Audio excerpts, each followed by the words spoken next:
Halo saudaraku, terima kasih sudah hadir bersama saya di sini. Ada satu pesan penting dari sambutan Presiden ke-7 Republik Indonesia, Joko Widodo, pada pelantikan Dewan Pimpinan Daerah atau DPD Gerakan Berani Nusantara atau Gibran se-Indonesia pada 8 Agustus 2026 di Hotel Discovery Ancol, Jakarta Utara. Pesan itu sederhana, datanglah kepada rakyat, datang ketika mereka bahagia, datang pula ketika mereka sedang kesusahan. Ketika ada perkawinan, hadir. Ketika ada yang berulang tahun, hadir. Ketika ada yang sakit, datang menjenguk. Ketika ada yang meninggal, datang bertakziah. Kalau kita membaca sambutan Pak Jokowi secara utuh, pesan tersebut sebenarnya jauh lebih dalam daripada sekedar nasihat agar pengurus Gibran rajin bersilaturahmi. Pak Jokowi sedang menunjukkan jalan bagaimana sebuah organisasi masyarakat memperoleh tempat di hati rakyat. Bukan dengan spanduk, bukan dengan banyaknya pengurus, bukan dengan besarnya acara pelantikan, bukan pula semata-mata karena organisasi itu didukung seorang tokoh besar, tetapi karena rakyat merasakan manfaat kehadirannya. Dan disitulah sesungguhnya tantangan terbesar Gibran dimulai. Dari organisasi besar menjadi organisasi yang dirasakan oleh rakyat. Gibran baru dideklarasikan pada 17 Desember 2025. Namun dalam waktu relatif singkat, sebagaimana sambutan Pak Jokowi, organisasi ini sudah terbentuk di 38 provinsi, 75% kabupaten dan kota, serta sekitar 20% di tingkat kecamatan. Ini bukan angka kecil. Pak Jokowi bahkan menyebutnya sebagai sebuah mesin organisasi yang sangat baik untuk menggerakkan visi besar bagi Indonesia.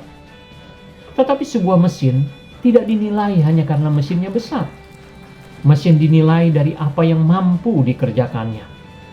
Karena itulah, setelah struktur nasional terbentuk, pertanyaan terbesar Gibran bukan lagi berapa banyak pengurus kita. Pertanyaan yang harus berubah menjadi berapa banyak rakyat yang merasakan manfaat kehadiran kita? Inilah ujian pertama Gibran. Organisasi boleh memiliki struktur sampai ke pelosok negeri, tetapi struktur tanpa karya nyata hanya akan menjadi daftar nama. Sebaliknya, sebuah organisasi mungkin belum sempurna strukturnya. Namun jika masyarakat tahu bahwa ketika mereka menghadapi kesulitan, ada orang Gibran yang datang membantu, organisasi itu akan memiliki sesuatu yang jauh lebih berharga. Masyarakat akhirnya akan percaya bahwa Gibran hadir untuk mereka. Kepercayaan masyarakat tidak dapat dibangun dalam satu hari. Ia tumbuh dari pertemuan kecil, dari tangan yang menolong, dari telinga yang mau mendengar, dari orang sakit yang dijenguk, dari keluarga yang sedang berduka, dari UMKM kecil yang dibantu bangkit, dari anak muda yang dibukakan kesempatan untuk bekerja, dari masyarakat miskin yang tidak hanya diberi bantuan, tetapi diberi kemampuan untuk berdiri sendiri. Itulah mengapa pesan Pak Jokowi sangat penting. Ada bagian lain dari sambutan Pak Jokowi yang juga patut diperhatikan. Pak Jokowi berbicara tentang perubahan iklim, bencana alam, perang Rusia-Ukraina, konflik Timur Tengah, harga minyak, serta ketidakpastian geopolitik. Mengapa persoalan dunia dibicarakan dalam acara pelantikan sebuah ormas? Karena kehidupan rakyat di tingkat paling bawah ternyata tidak pernah benar-benar terpisah dari persoalan dunia. Ketika harga minyak dunia naik, harga transportasi dapat ikut terdampak. Ketika geopolitik terguncang, ekonomi masyarakat dapat ikut tertekan. Ketika perubahan iklim semakin ekstrim, petani, nelayan, dan masyarakat yang hidup dekat dengan alam menjadi kelompok yang sangat rentan. Itulah mengapa ketika Pak Jokowi meminta Gibran memberikan penjelasan kepada masyarakat mengenai situasi sosial dan politik, pesan itu sebenarnya mengandung tugas yang cukup besar. Gibran harus menjadi jembatan antara persoalan besar bangsa dengan kehidupan sehari-hari masyarakat. Masyarakat tidak selalu membutuhkan bahasa politik yang rumit. Mereka membutuhkan orang yang dapat menjelaskan apa yang sedang terjadi.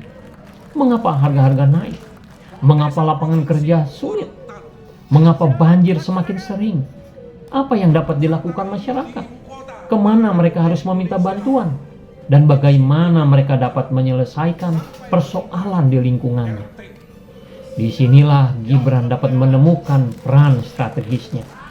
Bukan sebagai penyebar propaganda, bukan sebagai pengeras suara politik, tetapi sebagai organisasi masyarakat yang membantu rakyat memahami persoalan dan mencari jalan keluarnya. Dan bukan kebetulan pelantikan DPD Gibran se-Indonesia ini dilaksanakan pada bulan Agustus. Tanggal 17 Agustus nanti kita akan mengingat dan merayakan 81 tahun kemerdekaan Indonesia. Biasanya kita merayakannya dengan upacara, pengibaran bendera, perlombaan, dan berbagai kegiatan seremonial. Semua itu penting, tetapi kemerdekaan memiliki makna yang jauh lebih besar. Apa arti kemerdekaan bagi seorang ibu yang tidak tahu bagaimana membiayai sekolah anaknya? Apa kemerdekaan bagi seorang pemuda yang ingin bekerja tetapi tidak memiliki keterampilan? Apa arti kemerdekaan bagi pedagang kecil yang usahanya tidak berkembang? Apa arti kemerdekaan bagi petani yang hasil panennya tidak memberikan kehidupan yang layak? Apa arti kemerdekaan bagi keluarga yang kehilangan anggota keluarganya karena sakit dan tidak tahu harus meminta pertolongan kepada siapa? Disinilah keberadaan Gibran dapat memperoleh makna yang lebih dalam. Kemerdekaan harus diterjemahkan menjadi keberdayaan. Rakyat yang berdaya adalah rakyat yang memiliki kesempatan, memiliki pengetahuan, memiliki keterampilan, memiliki akses terhadap pekerjaan, memiliki kemampuan berusaha, memiliki perlindungan hukum, memiliki lingkungan yang sehat, dan yang paling penting, memiliki rasa bahwa mereka tidak sendirian. Kalau Gibran mampu menghadirkan hal tersebut, maka organisasi ini tidak hanya ikut memperingati kemerdekaan, Gibran ikut mengisi kemerdekaan. Dari gotong royong menjadi gerakan nyata.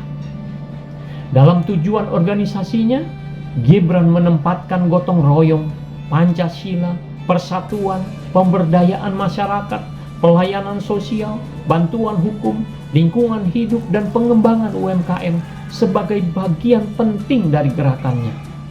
Ini adalah fondasi yang sangat luas, tetapi justru karena luas, ada bahaya yang harus dihindari. Gibran jangan sampai ingin mengerjakan semuanya sekaligus. Organisasi yang baru tumbuh membutuhkan fokus. Menurut saya ada 5 bidang utama yang dapat menjadi tulang punggung gerakan Gibran. Pertama, Gibran peduli. Ini adalah penerjemahan langsung pesan Pak Jokowi. Setiap DPD, DPC, PAC sampai struktur paling bawah harus memiliki program pelayanan sosial. Misalnya, kunjungan kepada masyarakat yang sakit, pendampingan keluarga yang berduka, bantuan untuk korban bencana, bantuan sosial bagi kelompok rentan, dapur sosial ketika terjadi bencana, donor darah, pelayanan kesehatan, pendampingan lansia, dan masyarakat yang hidup sendirian. Programnya tidak perlu terlalu mahal. Yang penting rutin. Sebab rakyat tidak membutuhkan organisasi yang datang sekali dengan bantuan besar. Mereka membutuhkan organisasi yang selalu ada ketika diperlukan. Kedua, Gibran berdaya. Jangan berhenti pada bantuan. Bantuan dapat menyelesaikan masalah hari ini, tetapi pemberdayaan dapat mengubah kehidupan seseorang dalam jangka panjang. Karena itulah program UMKM harus menjadi salah satu program unggulan. Gibran dapat menjadi pusat pendampingan UMKM di daerah. Bukan sekedar memberikan modal, tetapi membantu pelaku usaha mengembangkan usahanya. Seperti dalam hal kemasan, pemasaran digital, pencatatan keuangan, legalitas usaha, sertifikasi, akses pembiayaan, pemasaran melalui marketplace, pelatihan kewirausahaan, dan membangun jaringan antar pelaku UMKM. Bayangkan jika setiap DPC mampu melahirkan puluhan UMKM baru yang terus berkembang. Dalam 5 tahun, dampaknya bisa sangat besar. Itulah gotong royong dalam bentuk ekonomi. Ketiga, Gibran muda. Indonesia memiliki populasi anak muda yang besar. Mereka tidak cukup hanya diberi nasihat tentang nasionalisme. Mereka harus diberi kesempatan untuk mengembangkan kemampuan dan keterampilan yang mereka miliki. Gibran perlu membangun program pelatihan keterampilan untuk anak muda, seperti teknologi digital, kewirausahaan, konten kreatif, pertanian modern, ekonomi kreatif, keterampilan kerja, bahasa asing, literasi keuangan, bahkan pelatihan kepemimpinan sosial. Gibran harus mampu mengatakan kepada generasi muda, kamu tidak harus pergi dari kampungmu untuk menjadi orang hebat. Kampungmu juga membutuhkanmu. Keempat, Gibran hukum dan kemanusiaan.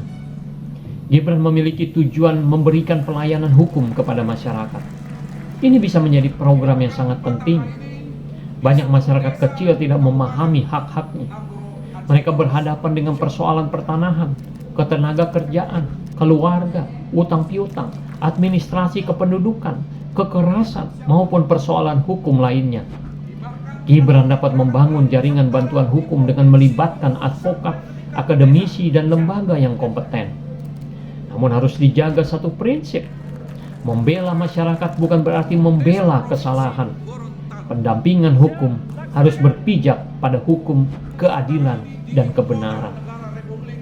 Kelima, Gibran hijau.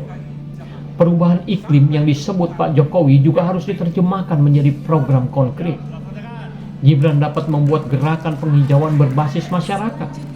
Misalnya satu anggota, satu pohon, kampung bebas sampah, pengelolaan sampah berbasis ekonomi, pelestarian sumber mata air, penanaman mangrove di wilayah pesisir, dan pengembangan kebun pangan masyarakat.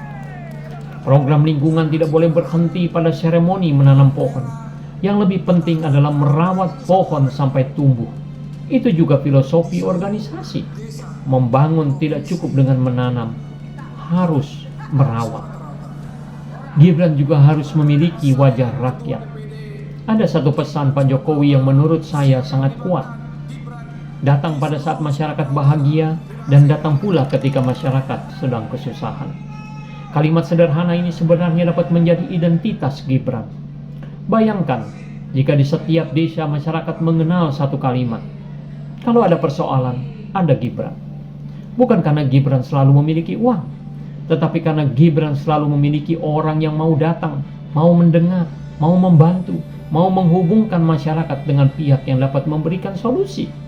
Inilah yang saya sebut sebagai wajah rakyat. Ormas tidak boleh hanya terlihat ketika ada pelantikan, tidak boleh hanya terlihat ketika ada pejabat datang, tidak boleh hanya terlihat ketika ada kamera. Organisasi masyarakat justru harus paling terlihat ketika kamera tidak ada. Ketika seorang anggota datang ke rumah warga yang sedang sakit, ketika membantu membersihkan rumah korban banjir, ketika menemui keluarga yang sedang berduka, ketika membantu pedagang kecil membuat izin usaha, ketika mengajarkan anak muda keterampilan. Disitulah organisasi menemukan jiwanya. Tantangan terbesar Gibran justru datang setelah pelantikan. Pelantikan nasional adalah awal, bukan puncak. Setelah acara selesai, panggung dibongkar, spanduk diturunkan, para tokoh pulang, pengurus kembali ke daerah masing-masing. Saat itulah pertanyaan sebenarnya dimulai. Apa yang akan dilakukan Gibran besok pagi? Inilah titik yang sangat menentukan. Gibran harus mampu membuktikan bahwa kebesarannya bukan hanya kebesaran struktur, karena organisasi dengan jaringan luas selalu menghadapi risiko yang sama. Struktur tumbuh lebih cepat daripada kualitas kader. Maka konsolidasi tidak boleh hanya berbicara tentang jabatan. Kader harus dididik tentang etika, dididik tentang kepemimpinan, dididik tentang Pancasila, kemanusiaan, pelayanan publik, manajemen organisasi, komunikasi digital, dan yang sangat penting, dididik untuk berintegritas. Semakin besar organisasi, semakin besar pula tanggung jawabnya. Dukungan Pak Jokowi adalah modal, bukan tujuan. Kehadiran dan posisi Pak Jokowi sebagai Ketua Dewan Penasehat tentu memberikan Gibran modal besar yang besar. Namun justru disitulah Gibran harus berhati-hati. Pak Jokowi boleh menjadi penasihat, tokoh nasional boleh menjadi inspirasi, tetapi organisasi harus memiliki kehidupan sendiri. Gibran tidak boleh dibangun dengan ketergantungan pada satu figur, sebab sebuah organisasi yang sehat harus mampu bertahan bahkan ketika tokoh yang menjadi inspirasinya tidak lagi berada di tengah panggung. Kalau Gibran ingin panjang umur, maka yang harus dibangun bukan hanya popularitas tokohnya. Yang harus dibangun adalah sistem, kader, program, dan kepercayaan masyarakat. Pada akhirnya, masyarakat tidak akan bertanya siapa yang menjadi penasihat Gibran. Masyarakat akan bertanya, apa yang sudah dilakukan Gibran untuk kami? Itulah ukuran yang sebenarnya. Gibran harus menjadi organisasi yang independen dalam sikap dan nyata dalam pengabdian. Dalam anggaran dasarnya, Gibran sudah menyatakan dirinya independen, sukarela, terbuka, sosial, nirlaba, dan tidak membeda-bedakan ras, suku, agama, golongan, maupun latar belakang sosial politik.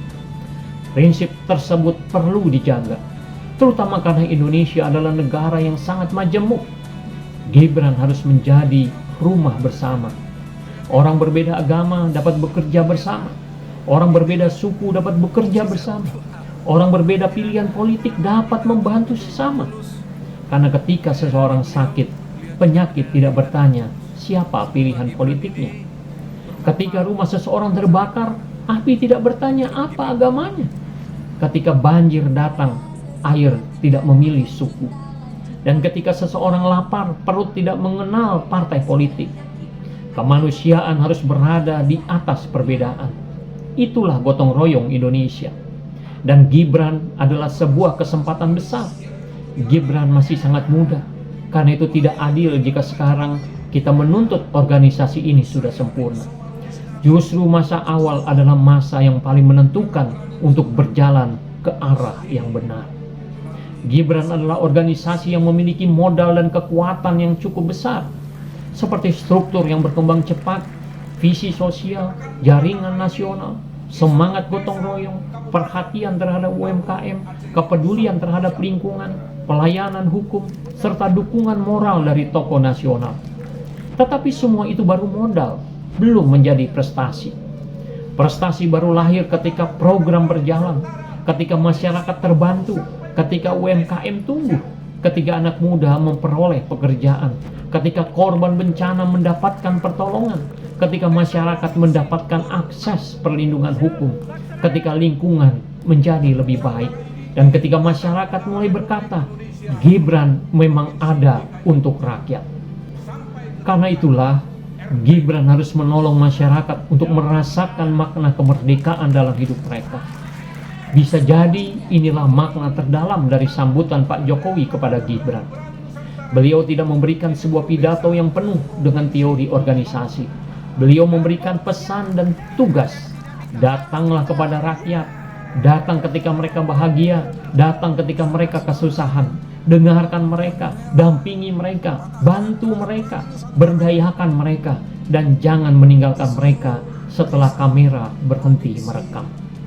Jika pesan itu benar-benar dijalankan, Gibran memiliki peluang untuk tumbuh menjadi lebih dari sekedar sebuah organisasi masyarakat.